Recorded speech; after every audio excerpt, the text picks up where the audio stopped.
que ya el cristianismo para mucha gente es la religión y la religión el cristianismo. Aún más, Satanás ha hecho creer esa mentira por 1600 años, especialmente desde que el Vaticano fuera establecido en la muerte del emperador Constantino en el año 337. Déjeme darle nota histórica y profética de ello. A la muerte de un emperador que nació pagano, vivió pagano y murió pagano, a pesar de lo que la historia le haya dicho a usted, a pesar de lo que los historiadores hayan declarado de su conversión a Cristo, a pesar de las fantasías y encantaciones por encantadores, agoreros, adivinos, que en el nombre de Cristo, como falsos profetas, no solamente distorsionaron la historia, no solo de Israel, no solo de la Iglesia, pero aún la historia de esta nación mexicana. Déjeme decirle que en este atentado contra la historia del Evangelio, contra la historia de la Iglesia, contra la historia de Cristo, también Satanás ha ido lejos para distorsionar la historia de los pueblos, la historia de las naciones, incluyendo la patria mexicana. Todavía en las escuelas de México se estudia, se lee, llegando hasta las universidades mexicanas, que los monjes católicos romanos, las monjas, los sacerdotes y los obispos llegaron hace 500 años a los aborígenes de esta tierra para predicarles el Evangelio. Mentira de Satanás, mentira de Satanás, mentira del anticristo. Si hace 500 años los monjes que vinieron protegidos por el ejército español, por el ejército francés, por el ejército portugués, si esos monjes, ese clero, hubieran creído al Evangelio de Cristo, no hubiera, como hizo Hidalgo, traído la falsa revelación de la guadalupana. Hubieran creído a Jesucristo, a Jesucristo, a Jesucristo y al Evangelio de Jesucristo. La historia ha sido distorsionada porque el Evangelio ha sido pervertido.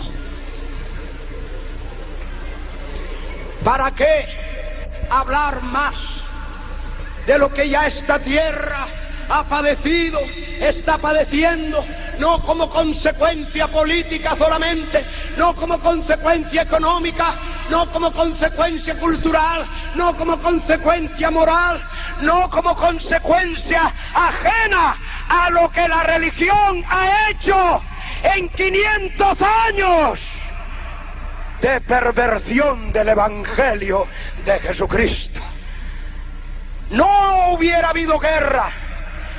Aún más, si hace 500 años este mensaje de Cristo, dado en el Sermón del Monte, allá en Israel, hubiera sido creído por ese clero, en el día de hoy no habrían ni mormones en México. En el día de hoy no habrían espiritistas. En el día de hoy no habrían santeros. En el día de hoy no habrían encantadores, adivinos, agoreros.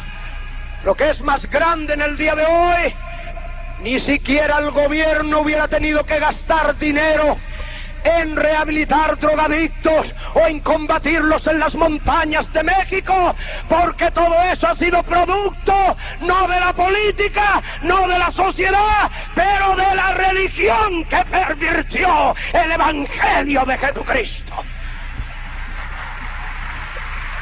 Alabe a Jesucristo. Si usted ya ha creído el Evangelio, usted sabe lo que se está diciendo. Usted ha sido testigo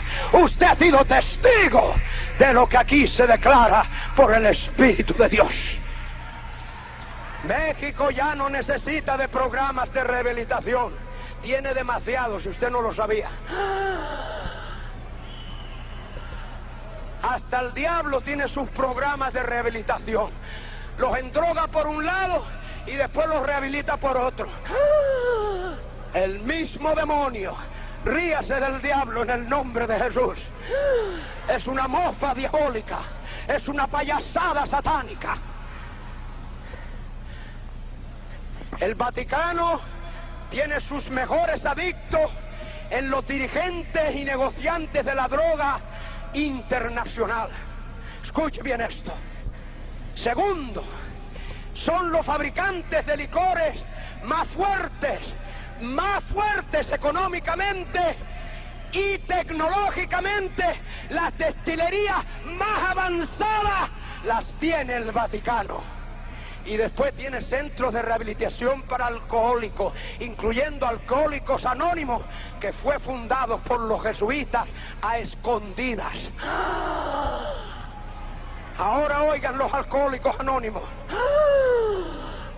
Esto se revela por primera vez en Tijuana. Óigalo los Alcohólicos Anónimos. Óigalo el obispo de Tijuana. Óigalo el pueblo católico romano. La insidia, la conspiración, la perversión, la distorsión, la falsedad, la hipocresía, ya no solo hasta los sentidos y la conciencia humana, pero ahora hasta el alma del ser humano, hasta el alma del ser humano. Escúcheme bien. Jesús dice, por sus frutos los conoceréis. Estoy dando a conocer algunos frutos. Entre los más grandes destiladores de brandy, de coñac, de ron, de cerveza, escúcheme, de vino, de whisky, escúcheme bien, están, le voy a dar solo dos nombres de los más grandes, dos de los muchos. Entre los monjes católicos están los monjes benedictinos, la orden de los monjes benedictinos, que destila más licor que todas las destilerías juntas en México.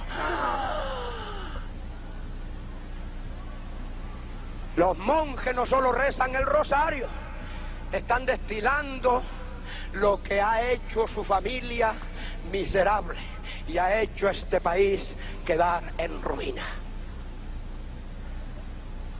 Escuche bien. Entre las otras órdenes religiosas están los hermanos de la doctrina cristiana. Y se llaman hasta hermanos de la doctrina cristiana, escúchelo.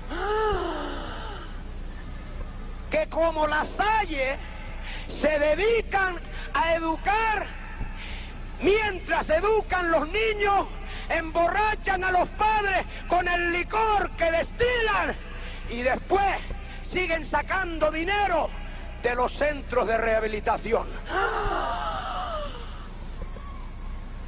Porque usted mismo va a dar dinero a los centros de rehabilitación. Su piedad y su fe católica lo hace así posible. Mientras que la explotación, ya no solo del cuerpo, ya no solo de la conciencia, pero como dice la palabra de Dios, del alma, llega hasta el punto de pedírsele dinero también para misas de sufragio, cuando perdieron el cuerpo y el alma de ese infeliz padre, de esa infeliz madre y de esos infelices hijos que murieron sin dársele el evangelio de Jesucristo. Escúcheme bien. Se quiere hacer una sola iglesia, una sola religión oficial, como Constantino la hizo desde el principio, adoptando al catolicismo romano como su hija. No fue al cristianismo. Constantino no se convirtió. No hubo frutos. No hubo frutos de acuerdo a la doctrina de Cristo de que se hubiera convertido Constantino al cristianismo. No hubo frutos. En otras palabras, amados, no habiendo frutos de su conversión al Evangelio, los historiadores encontraron en él que había frutos conforme la perversión del Evangelio. Vamos a dar dos aclaraciones. Primero, dice que Constantino en su visión, este fue el primer papa del catolicismo romano, no fue Pedro. Pedro nunca estuvo en Roma, Pablo fue el que estuvo en Roma, escribió antes de llegar a Roma hasta una carta que está en el Nuevo Testamento, está en la Biblia católica, la epístola a los romanos, y cuando él escribió esa carta, señala a muchos de sus compatriotas, a muchos de sus condiscípulos, pero nunca mencionó ni siquiera a Pedro, mucho menos le mandó saludos y mucho menos se dirigió a Pedro como papa, ni lo mencionó en toda su carta. Vamos a dar dos aclaraciones. Primero, dice que Constantino en su visión, este fue el primer papa del catolicismo romano, no fue Pedro. Pedro nunca estuvo en Roma, Pablo fue el que estuvo en Roma, escribió antes de llegar a Roma hasta una carta que está en el Nuevo Testamento, está en la Biblia católica, la epístola a los romanos, y cuando él escribió esa carta, señala a muchos de sus compatriotas, a muchos de sus condiscípulos, pero nunca mencionó ni siquiera a Pedro, mucho menos le mandó saludos y mucho menos se dirigió a Pedro como papa, ni lo mencionó en toda su carta. Alabe a Jesús por la verdad del Evangelio, alabe a Jesús, que desenmascara no solo las perversiones de su palabra, pero las distorsiones de la historia. Las distorsiones de la historia. Hasta muchos historiadores protestantes, claro está, protestantes de nombre, hay bautistas de nombre, hay metodistas de nombre, hay nazarenos de nombre, hay evangélicos de nombre y hay muchos pentecostales de nombre.